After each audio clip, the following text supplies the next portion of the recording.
Ditawarin dengan 100 juta untuk tidak bikin gol. Itu saya ambil duitnya. Menteri Susi sudah melawan mafia ikan. Menteri ESDM melawan mafia migas. Sekarang Bapak saatnya melawan mafia bola.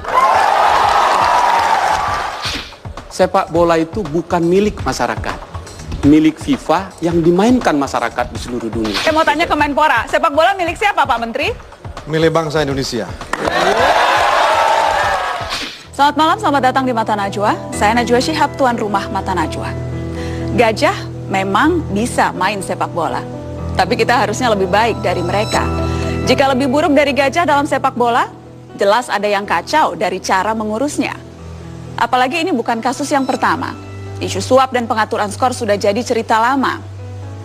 PSSI memang getol memberikan hukuman, namun persoalan belum sepenuhnya bisa dibereskan. Akar persoalan sebenarnya masih sama, tapi PSSI tak bisa juga mengatasinya. Karena sepak bola terus didera persoalan, apakah lebih baik jika PSSI dibekukan? Inilah Mata Najwa. Dagelan bola. Indonesia, Indonesia,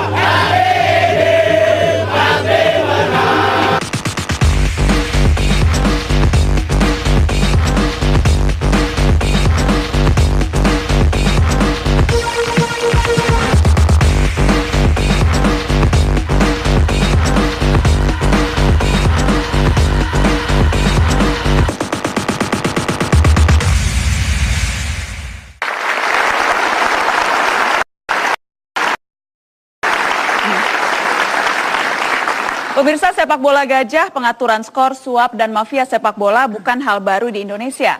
Tidak hanya di kompetisi domestik, tapi juga di pertandingan internasional yang dilakoni oleh Timnas. Kita akan membahas karut-marut persepak bolaan nasional ini. Pertama sudah hadir di studio Metro TV, dua pelatih sepak bola yang juga mantan pemain nasional. Kita sambut Bambang Nurdiansyah dan Rocky Puturai. Selamat malam. Terima kasih sudah hadir di Mata Najwa.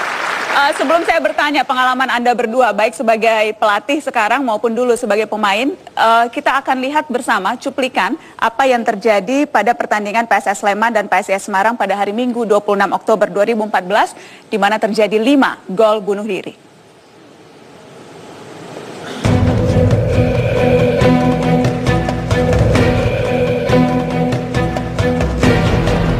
Yang utama adalah bermain bola untuk menang. Kali ini bermain bola untuk kalah.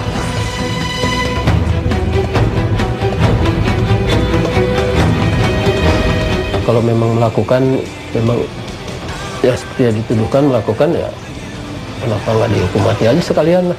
Karena saya, maksudnya bentuk saya itu bahwa di situ saya tidak menyuruh melakukan apapun. Ya, saya siap kalau memang istilahnya menjolimi sepak bola, saya siap hukuman lebih berat daripada itu juga siap. Jadinya juga menit akhir, ya kita spontanitas saja terjadi seperti itu. Ya mungkin karena emosi saya aja mas, saya terlalu emosi, ya saya blank, saya melakukan tindakan seperti itu.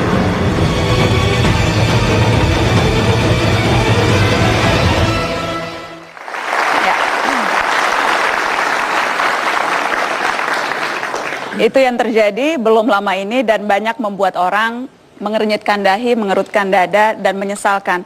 Saya ingin ke Anda dulu, Bung Rocky Puturai.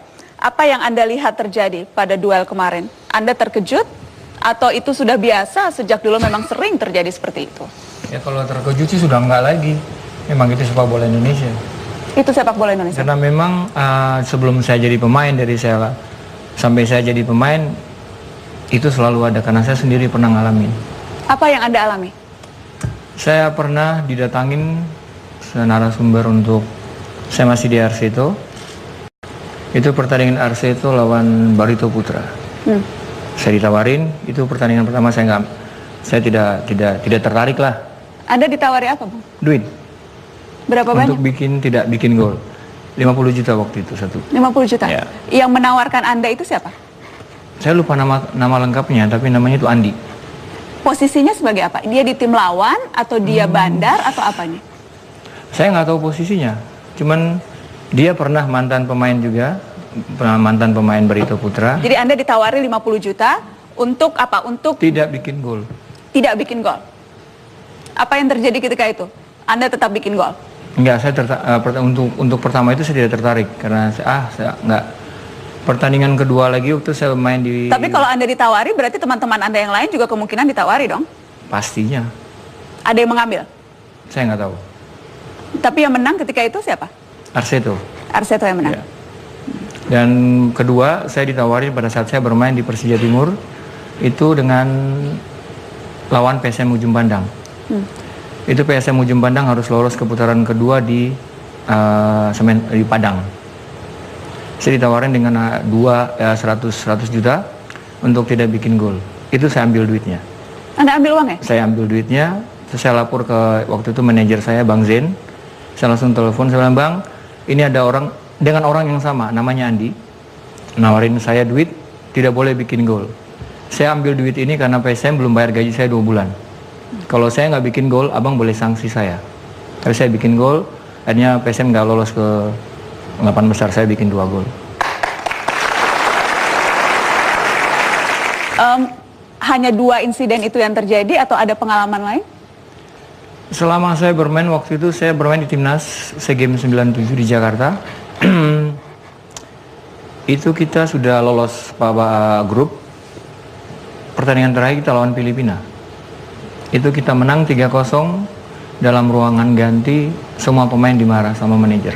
Dimarahi? Dimarahi. Kita menang 3-0, dibilang goblok, bego.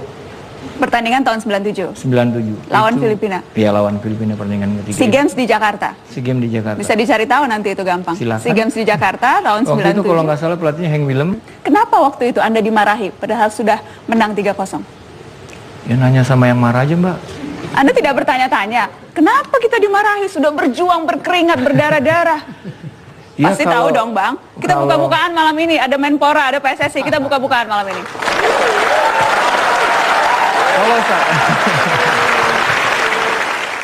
Waktu itu diharapkan kalah sesungguhnya, atau diharapkan menang lebih banyak, atau menang lebih sedikit, atau apa yang diharapkan? Mungkin menang lebih banyak. Menang lebih banyak? Karena? Iya, karena saya juga nggak tahu jawabannya. Masih ada yang ditutup-tutupi, tidak apa-apa, nanti akan panas. Kasih tepuk tangan dong untuk Bang Rocky. Kalau saya boleh menebak, itu mungkin diminta menang lebih banyak karena sudah diatur skorsnya. Mungkin ada mafia di sana, ada hitung-hitungan judi mungkin di sana. Kira-kira betul tebakan saya? Ya, mungkin, Mbak. Mungkin, karena ya? saya juga ngalamin itu waktu saya main di Piala Asia. Terakhir saya main Piala Asia 2000 di Libanon. Itu waktu itu manajer Pak Nurdin. Ada beberapa pemain. Itu setelah pertandingan kedua kita selalu tiap pertandingan kita kalah 3-0. Di pertandingan terakhir itu baru mereka mengaku bahwa ada oknum katanya mengaku orang PSSI. Dan itu orang Cina, dibilang seperti itu pada saat dipanggil dalam ruangan meeting bahwa mereka dikasih duit dan bermain untuk kalah jangan lebih dari 3-0. Manajernya ketika itu Pak Nurdin. Nurdin Halid ini? Ya. Dan waktu itu Pak Nurdin minta duit lagi di anak-anak itu balik. Dan udah nanti saya kasih duit yang lain. Gitu. Saya ingin tahu tadi maksudnya dikasih duit yang lain itu maksudnya maksudnya apa? memang pada saat itu ada kayak uang saku, ya, ada bonus segala macam dan memang sering terjadi itu pada saat kita bermain di Timnas yang paling sering terjadi itu bonus terlambat. Yang dimana pertandingan pertama menang, kedua juga menang, nanti bonus datang itu setelah kita mau pulang. Gitu. Jadi kalau kasus seperti ini sih sudah buat saya sih sudah memang saya tidak begitu mengikuti. Karena dari saya mulai belum bermain, saya bermain sampai saya pensiun. Saya ketemu Vietnam, mungkin saya bisa bilang ide sepatu saya sebelah ini dari Vietnam. Saya pertama kali dengan tim Vietnam itu sepatu mereka itu sebelah Adidas, sebelah Nike. Mungkin saya ikut contoh ide dari mereka. Tapi saya 2-3 tahun ketemu kemudian lagi mereka sudah bisa rapi, dalam arti dari bawah sampai atas itu mereka sudah bisa. Karena kita lihat dari penampilan aja kita sudah bisa. Sementara kita? Ya masih begitu. Maksudnya sekarang kita yang harus ngejar Vietnam. Dengan pertandingan kemarin lagi kita kalah 4-0 dari Filipina, apalagi kita bakal ngejar mereka. Dan Anda tidak heran karena siklus permainan ini memang seperti itu, berputarnya di situ-situ saja? Karena memang bukan saya sendiri sih, tapi banyak orang yang mungkin mereka nggak berani bicara ya, terutama anak-anak yang teman-teman terlibat dalam kasus ini. Dan saya yakin logika saja gitu. Memang hukum nggak ada logika.